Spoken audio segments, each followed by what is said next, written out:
Bajé el pirata que llaman, por su bravura, el temido, en todo mar conocido, que es ahora todos, o sea, no se me ocurre un bar sin conocer, ahora mismo, ¿eh? Del uno al otro confín.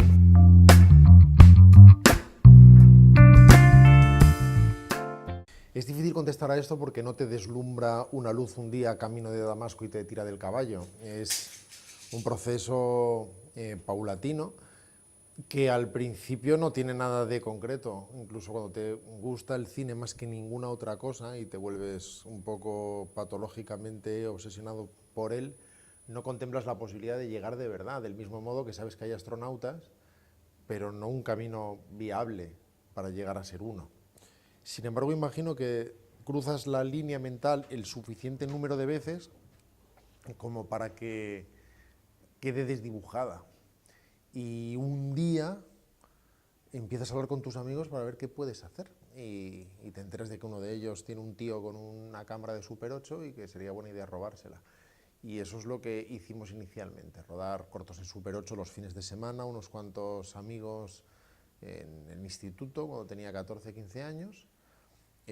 Un día decides que sería bueno hacer cosas que viera alguien más que tu familia y tratas de saltar al circuito profesional de cortometrajes, en ese momento el de los 35 milímetros, cuando había esta división muy marcada entre vídeo y cine. Ahora no hay tal, y de hecho se rueda poco en celuloide. Y, en fin, en realidad me endeudé, mucha gente me prestó dinero, los cortos ganaron premios y con ellos recuperé el dinero y con el dinero a los amigos. Y son un montón de pasos, no son saltos, son arrastrarse fatigosos y complicados. Los primeros Super 8 que hice con una enorme ignorancia y a la vez con un impulso y un estímulo y una seguridad que ahora me sorprenden. De alguna manera no contemplo grandes diferencias en el modo en que abordo un rodaje ahora y como lo hacía en esos momentos con 15 años gestionando el equipo de 20 amigos que componía aquella aventura. Lo hacía por alguna razón con una determinación muy parecida y con una forma de gestionar las cosas que en el fondo se parece mucho a la actual, probablemente porque entonces es cuando aprendí el modo en que iba a comportarme después. Simplemente hago las cosas del modo en que creí entonces que se hacían.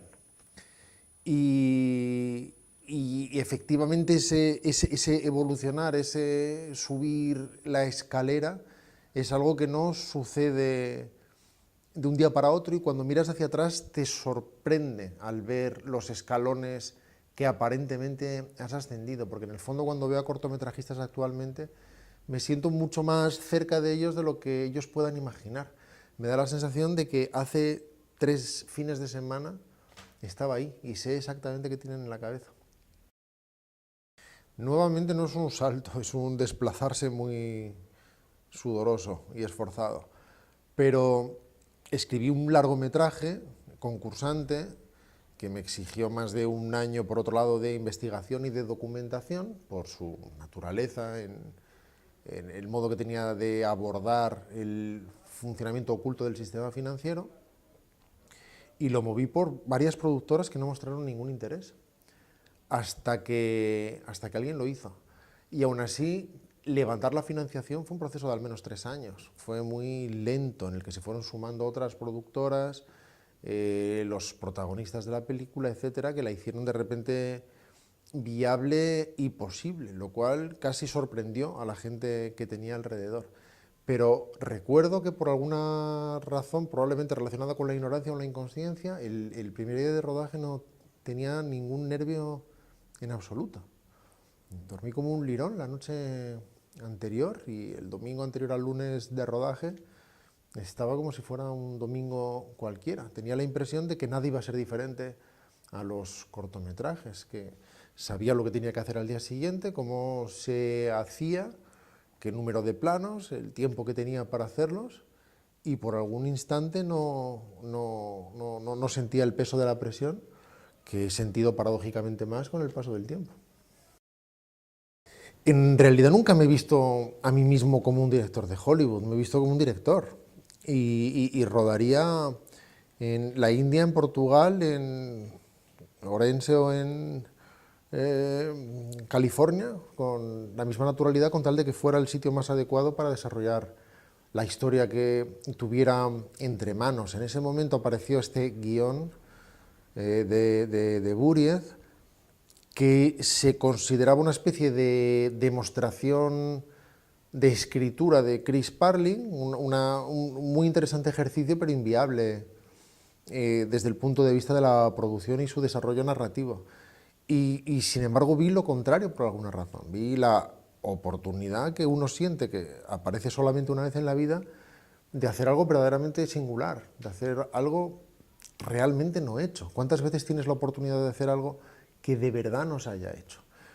Y aunque inicialmente quien tenía los derechos de ese guión en Estados Unidos tenía interés en que esa película se rodara en España y en español, para que eso facilitara un remake americano, lo que pensé es, hagamos el remake, nosotros. Necesitamos un actor, lo demás es igual. Hacer la película en español o en inglés solo es la diferencia de qué actor escogemos. Todo va a ser más complicado, evidentemente nos vamos a meter en un jardín haciendo cosas que no hemos hecho nunca, pero hagámoslo de verdad. Y funcionó contra todo pronóstico porque es una película que no debería haber existido o no debería haber interesado. La película de alguien en una caja durante 2 horas. Y de hecho nadie tuvo ningún interés en apoyar esa película inicialmente y no fue fácil de producir. Pero nunca sabes por qué suceden las cosas y de qué manera. Y tampoco puedes repetir ese tipo de fenómenos.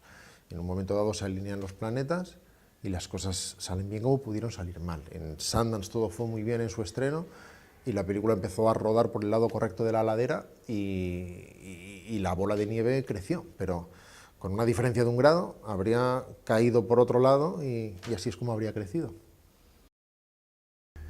Trabajar con gente de ese calibre, trabajar con actores como Ryan Reynolds, como De Niro, Sigourney Weaver, Cillian Murphy, Uma Thurman, es más fácil, porque son verdaderamente buenos.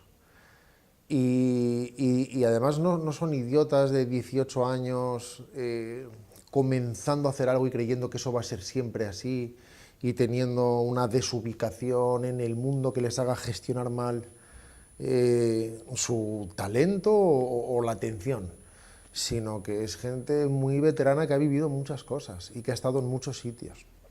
Así que ya solamente les queda un respeto casi sagrado por su oficio en cierto sentido, saben exactamente cuál es su función en un set y creo que además siempre he contado con una ventaja, que es que nunca hemos podido pagarles su caché, de manera que si estaban allí es porque querían estar allí, porque confiaban en ese material por alguna razón y decidían hacer esa película en lugar de otra, en la que cobraran 5 veces más, o quizás simplemente después y antes de otras en las que cobraban 5 veces más.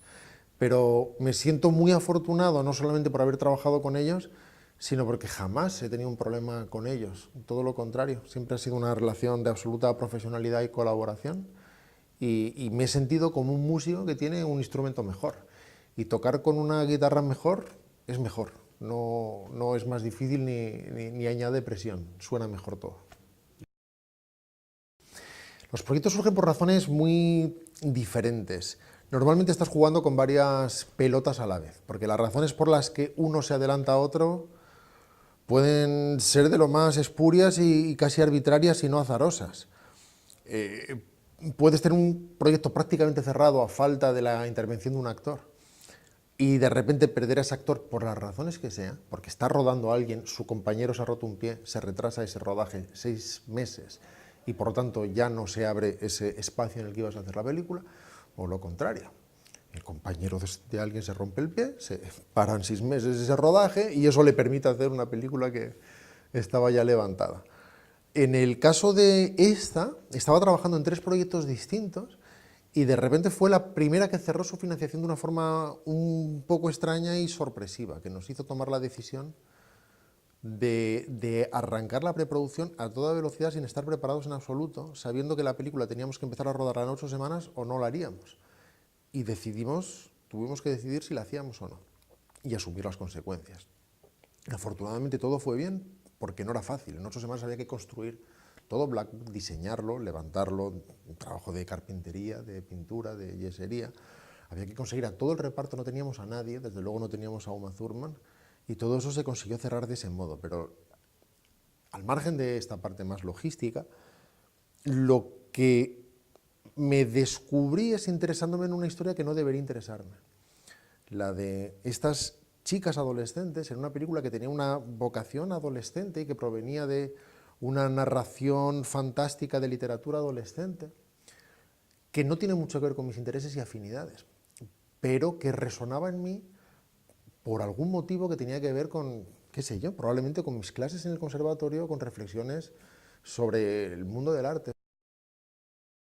Nunca me definiría como analista en ningún sentido.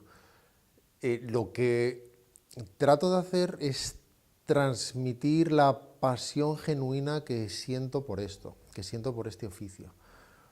Y tratar de articularlo de una forma comprensible y concreta. De algún modo, tengo la sensación de que le estoy hablando al chaval de 15 y 16 años que yo era cuando trataba de devorar cualquier revista, publicación, libro o documental sobre cómo se hacía algo.